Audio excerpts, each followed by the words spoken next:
mama ye, yelele, mama ye, yelele, bëgg naa jox ko bañ bang bëgg naa jox ko ku bëgg naa ay bañ bëgg naa jox ko ku bëgg naa jox ko bañ bëgg naa jox ko ku bëgg naa ay bañ bëgg naa Amadou Bella Diallo Amadou Bella Diallo Amadou bëgg naa jox ko bañ bëgg naa jox ko ku bëgg naa ay bañ bëgg naa jox ko ku bëgg naa jox ko bañ bëgg naa jox ko ku bëgg naa ay bañ bëgg naa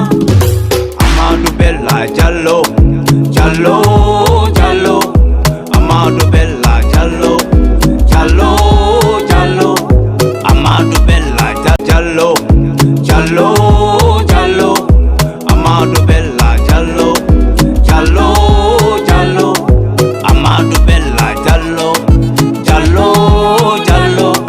yow yaay suñu yaakaar jox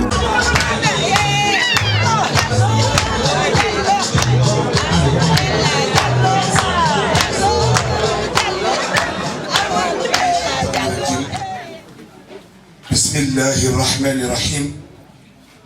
wa sallallahu wa sallam ala ashrafil mursalin sayyidina wa habibina wa nabina muhammadin abdillah wa ala alihi at-tayyibin at-tahirin wa sahbihi ghurril mayamin wa man tarassama khutaw ku fi nekkit di suñu mbokku dëkkandoo di suñu mbokku sénégalais bokku ci l'église chrétienne ñoom ñëpp ci seen digal ndax kii nag Sénégal dañ ko war a gën a ràññee dañ ko war a gën a jàppale la Seydina Ali Abi Talib waxoon ni zahim fa maydanul hayati zihamun wa amal tanal innal qu'uda haramun te loolu mooy osam bien la valeur de l'homme n'attend point le nombre des années mais Amadou Bella Diallo mii toog ku ko gis xam ni am na fulla ba kenn du ko fooye am na xam-xam ba kenn du ko dootu ko nax am na fit jël naa jël responsabilité ba kenn du ko xamal mu daw tooylu na ba kenn du ko jënd waaye wéeru na nangoo am kilifa ba kenn du ko ba max mu daal moo tax bu ñu nee ma joxe ñaan dinaa ci sawar wa amma man yanfa'u nas fa yem wa amma man yanfa'u nas fa yamkuth fil ard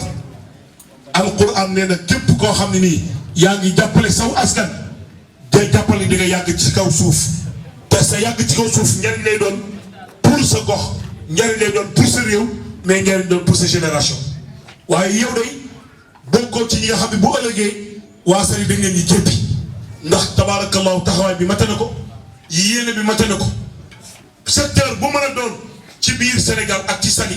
lépp loo xam ne nii doomu aadama daf koy jëfandikoo bu dee jigéen ñi yaa ngi ci bu dee jeunesse yaa ngi ci bu dee éducation bi nga xam ni tey mooñ fi dajale yaa ngi ci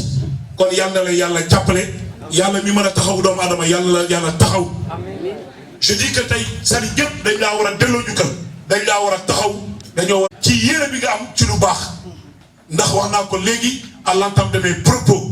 te damay wax ni doomu aadama nag gouvernement la ruux gi mooy président de la république xel mi mooy premier ministre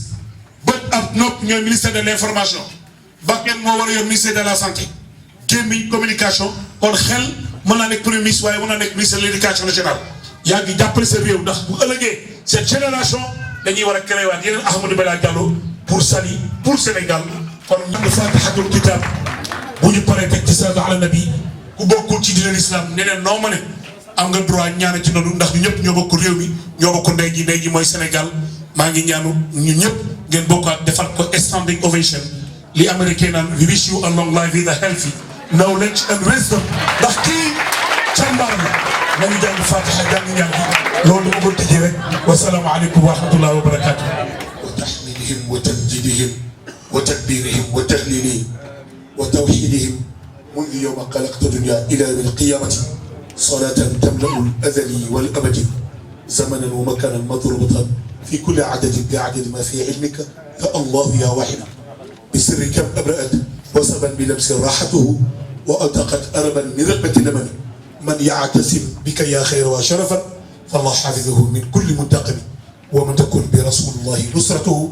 التبقس في آدميته والسلام على المرسلين والحمد لله رب العالمين بسم الله. Amin. Merci à tout le monde. Yàlla nangu ñaan. Lu ñu fi tax a daje tey nañ ko tuddee noonu waaye tamit motivation la di motiver suñu élèves yi suñu capital humain. Monsieur Diallo nekk na ki nga xamante ne comme noonu la ko imam waxee sànq ku teel a jël ay responsabilités.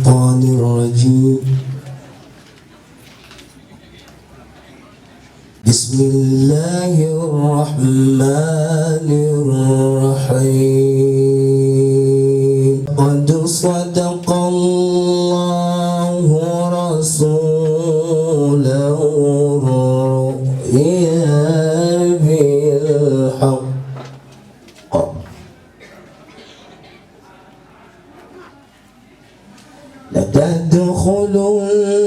لتدخلن المسجد الحرام إن شاء الله إن شاء الله آمنين محلقين رؤوسكم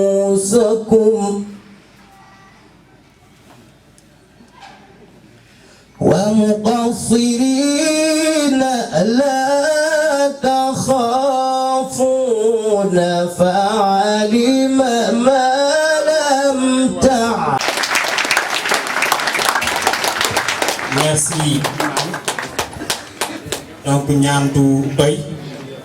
am na solo ñoo ngi lay delloo njukkal di la ziar di la jox sa wàcca maa ngi doon wax sànq ne Imam Sambou nee na leader bu teel a jël responsabilité leader bu teel a comprendre ne éducation ci lañ mën a jaar ba tabax dëkk ba tabax réew ba tabax aduna bi teel a comprendre que finalité yu éducation am mooy ñu am un sénégalais bi nga xam ne day responsable un sénégalais bi nga xamante ne day pare ci anam yépp pour mën a ànd ak la nga xam ne muy développement mais au développement durable moom teel a comprendre que état dafay jël la nga xam ne mooy éducation def ko compétence transféré ci mairie yi mu xam ne kon maire bu nekk def ci war a dugal loxoom moom teel a xam ne donte du nekkagul maire war na teel a commencer am un programme une politique éducative bien définie une étude de faisabilité bu leer pour xam fan la bëgg a jëlee waa Saly ak fan la leen koy yóbbu teel na comprendre ne nit pour mu jàng bu mucc ayib il faut mu nekk ci ay conditions yu baax. de politique publique booy def intervention ci 3 niveaux la mën a nekk beneen bi avant beneen bi pendant ak beneen bi après moo tax ci politique préventive am moom pour mu lutter contre la déperdition scolaire pour mu fexe ba performance scolaire élèves yi yokku donc bis yooyu ci la bokk ay manuels scolaires yu mu joxe woon tamit 4 tonnes de manuels scolaires loolu ci la bokk bu ñu ñëwee nag ci prise en charge bi ci boppam bu ñu demee ba war a defi examen mu fexe organiser 72 heures de synthèse ya nga xam ne ay professeurs politique publique éducative aussi si vous voulez mu ne nag il faut une promotion nit ki boo ko gungee dem ak moom ba mu jeexal nag da nga ko war a promouvoir loolu moo waral journée tey bii nii mu ne nag il faut ñu motiver leen pour ñii nga xam ne ñoo jàll am les meilleures performances am les meilleurs résultats il faut ñu ñaax leen pour ñu mën a continuer waat afin que Saly am des ressources humaines de qualité un capital humain de qualité. kon lii une forme de motivation extrinsèque la bu mu teg pour fexe ba élèves yi gën a mën a góorgóorlu waaye tamit ñuy waaj a ñëw tëwën ne ah man de bëgg naa ñu primer ma bu déwénee ma toog fii ci barab bu rafet bii ñu primer ma fi kon damaa war a def effort man tamit pour man ci bopp. donc lii lu tuuti la rek ci politique éducative bu mu teg ci programme am donc comprendre na ne politique politicienne bi dafa war a jeex comprendre na que un changement de paradigme suñu référentiel politique ci boppam nañu war a xoolaat te comprendre na ko commencé na ko une véritable politique de développement la nekk di def ndax askan bi daf ciy gis boppam ñu ànd ak moom ak ñu àndul ak moom tey ñoom la ñuy primer fii ñu ànd ak moom ak ñu àndul ak moom ñooy dugg ci bis yi di wàcc. Il aurait pu faire des badges pour les élèves yi nga xam ne ñoo nekk ci mouvement bi ñu siy dugg au détriment des autres il ne l'a pas fait. Il aurait pu primer ñi nga xam ne ñoo ànd ak moom bàyyi ñeneen ñi defu ko donc développement Saly moom moo ko ñor moom la nekk di def kon donc il mérite vraiment des applaudissements et je les attends. Mais comme ñaan nañ ba pare dañoo bëggoon nag dañuy jox monsieur Diallo le président Ahmadou Bella Diallo futur maire de Saly mu def un discours donc d'ouverture si vous voulez. Ensuite ñu jox monsieur Diallo Philo comme noonu lañ ko woowee ñun ñëpp ak monsieur Fall tamit yooyu nag ñu daal di commencer remise de prix bi ñu joxe les différents prix yi fa am di ngeen ko gis yëpp incha allah nous allons les découvrir ensemble muy ay kit yu am solo kon donc bu fekkee ne loolu noppi na mën nañoo commencer rek ñu jox la parole à monsieur Ahmadou Bella Diallo.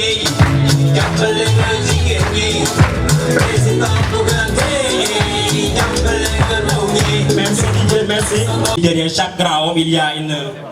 grande dame, mais je dirais une très grande dame. Une dame quelqu'un de très, elle est très ambitieuse, très généreuse vraiment. Dans tous les domaines vraiment, elle soutient la population de Saly. Elle est dans la santé, dans l'action sociale, dans l'éducation, etc. Donc Madame Diallo, merci beaucoup. Monsieur Diallo, vous avez la parole. ma nuyu mbooloo bi fi teew yëpp tey di leen di nuyu ku ci nekk ci turam ak santam di leen souhaiter bienvenue moom la ñuy organiser tey pour primer les meilleurs élèves mais jàngat biñ ci war a am mooy pas juste remettre des cadeaux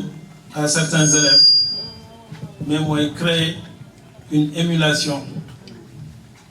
mooy encourager ñi nga xam ne ils n'ont pas été primés aujourd'hui pour que ñoom tamit ñu mën a def les efforts qu'il faut pour que prochainement ñu mën leen primer ñoom tamit loolu mooy esprit bi parce que loo yi nga xam ne moom lañ préparé woon ëpp na nii moo waral que ne dans les prochains jours dinañ jaaraat ci école yi donc pour distribuer le reste di commencer rek sama discours par ay remerciements yi donc mooy que ne programme bi ñoo ko initié depuis le mois de février 2021. Février 2021 donc ci la ñu commencé woon am idée que ne lan la ñuy def en matière d'éducation parce que ànd booloo defar Saly bi nga xam ne j'ai l'honneur et le privilège de le présider dafa am benn programme bi nga xam ne dañ ko tënk ci 5 axes principaux ak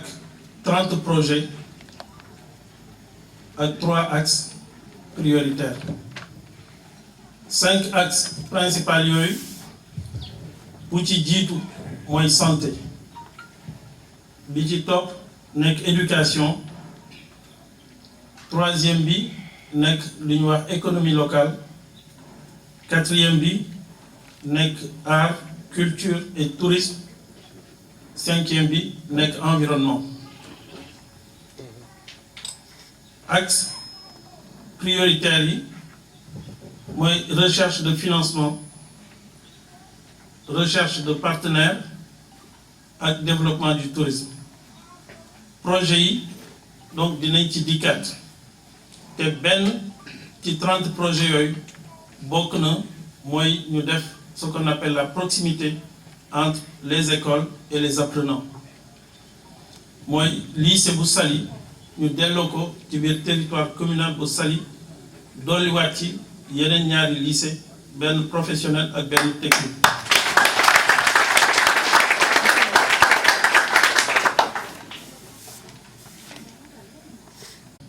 mooy madame Diallo.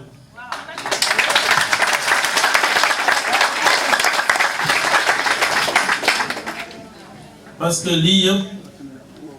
su fekkee ne possible na tey donc yàlla ak implication moom ci wàllu éducation.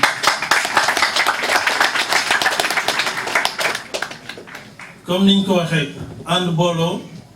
c'est une famille ku ci nekk am na ci benn domaine bi nga xam ne moom ngay yëngatu mais domaine éducation donc madame Diallo da ko jëloon def ko sacerdoce moo waral que bi ñu ñëwee commencé di xool situation bu Saly ak distance bi nga xam ne amoon na entre les apprenants ak lycée bu Saly ci la ñu waxoon que ne comment faire parce que ñaari possibilité moo amoon instant boobu possibilité bu njëkk bi moo doon jëlee lycée bi ci biti indi ko ci biir mais loolu malheureusement donc fi ñu toll on n'avait pas les moyens de pouvoir le faire parce que autorisation yi nga xam ne ñoo ñu permettre ñu def ko donc dépendul ci ñun moo waral que ne li ñu mënoon def mooy que ne faciliter le déplacement donc aux élèves ci la ñu jëndoon benn bus pour vérifier seet ndax loolu dina am impact bu positif ci jàngu xale yi ci la ñu njëkk a jënd benn bus mettre ko à la disposition des élèves mu leen di yóbbu gratuitement donc kenn fayu. bi ñu demee 2 mois après ñu mesurer impact bi ci la ñu gis que ne résultats yi ñoo ngi amélioré wu ci la ñu am courage ne léegi lan moo ci des mooy que ñu doté leen wutal leen ay fournitures wala ay manuels scolaires ci la ñu jëndoon 4 tonnes 500 manuels scolaires distribué ko dans les différents quartiers de Saly ba élève bu ci nekk donc yaakaar naa amoon nga ci sa part. leneen li mooy 48 heures d'intégration bu waa UVS ñu ñëwoon sollicité ñu pour que ñu jàppale leen ci parce que depuis 2013 ñoo ko doon jéem a organiser mais malheureusement ak autorités yi nga xam ne ñoo fi nekk mënuñu woon am entente seen biir ba moo waral que ne 2013 bi nga xam ne moom mooy création UVS ba 2021 moo nekk seen première édition. donc loolu nekkaatoon beneen point bi nga xam ne donc ci wàllu éducation dañ ci waroon jàpp pour que mu nekk possible pour que ñoom tamit à partir de ce moment-là ñu mën a continuer donc année bu nekk ñu mën a def intégration donc élèves yi nga xam ne mooy élèves yu bees yi nga xam ne dañuy ñëw dooleeku ci ñoom. beneen point bi moo donc 72 heures de synthèse donc foofu lay remercier donc yeneen acteurs yi nga xam ne intervenir nañu pour que mu nekk possible ñu commencé ci remerciement yi mooy l'Institut René Merceron bi ñu amee problème mu espace fi nga xam ne foofu lañ ko mën a defee ñoom ils nous ont ouvert leurs portes donc ils nous ont permis d'occuper cette enceinte pour mën a def les 72 heures de synthèse te boobu ñoo ngi nekk à quelques jours des épreuves du bac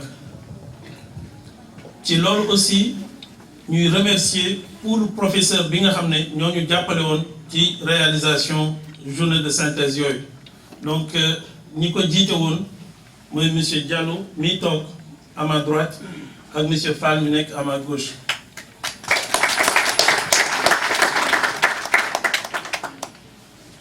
gis nañ ko à travers le monde entier amul fenn foofu yi dem bi nga xam ne donc éducation dañ ko jël ñu tuuti ko wala ñu doy dir ko fii xëy na suñuy dëkk lañu xamul valeur éducation ba tax na que ne yitte bi nga xam ne moom la laaj donc ak li mu laaj yëpp duñ ko ko jox ñun nag dañu décider que ne on va faire le contre-pied par rapport ak li nga xam ne moom lañu fi fekk loolu lañu xam que ne noonu la ñu gis nit ñi di def ba tax na que ne éducation dañ ko boole ci axes yi gën a important ci suñu programme et yaakaar naa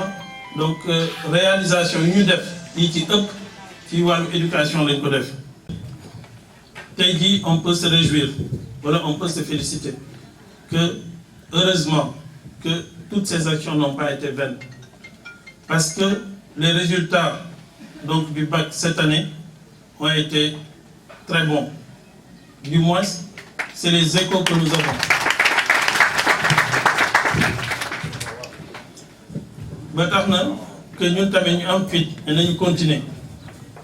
ci prolongement li nga xam ne jotoon nañ ko def lañ ne bu fekkee ne mën nañu jàppale élèves yi aussi ñu génn dem bitim réew poursuivre seen formation donc profito waale foofu am fa expérience donc bu boobaa bu ñu ñibbisee donc dinañ mën a def ay partage que li nga xam ne moom la ñu jëlee foofu. donc fii am na benn plateforme bi nga xam ne créé nañ ko pour que élèves bu terminal yi mën a dem inscrire ci plateforme boobu pour que ñu faciliter leen seen demande de préinscription te yaakaar naa am na 45 élèves yi nga xam ne tey jii bénéficié nañ ci plateforme boobu ba am nañ ñenn ñi am nañ rendez-vous Campus France pour mën a dem poursuivre processus bi bu ko defee bu yàlla defee que université yi répondre leen favorablement ci ginnaaw ñu am seen bac am nañ possibilité pour dem jàngi à l'étranger donc loolu nekkoon beneen aspect ci programme ànd booloo defar Saly. plus que ça damay gërëm ñëpp di sant ñëpp di leen wax que la fête continue.